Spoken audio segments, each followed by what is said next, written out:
everyone, welcome back to Treehouse Garden. It's Kimberly here. It's September and I am starting to put seeds in the ground for my fall and winter garden. Today I am planting arugula. Arugula is so easy to grow from seed. You just sprinkle it in, put a little soil on top, water it in, and sure enough you will have arugula. This is a kind of lettuce that you can cut and it will grow back over and over and over again. It even does well in cold temperatures. So let's get planting some arugula today. Thanks for joining me.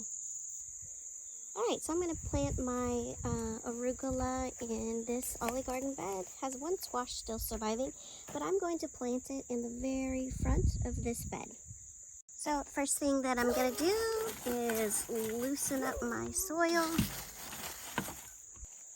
Alright, they're super small seeds and I'm just literally going to sprinkle them around in the front of the bed. No rhyme or reason, just sprinkle it on, put a little soil on top, water it in, we're good to go.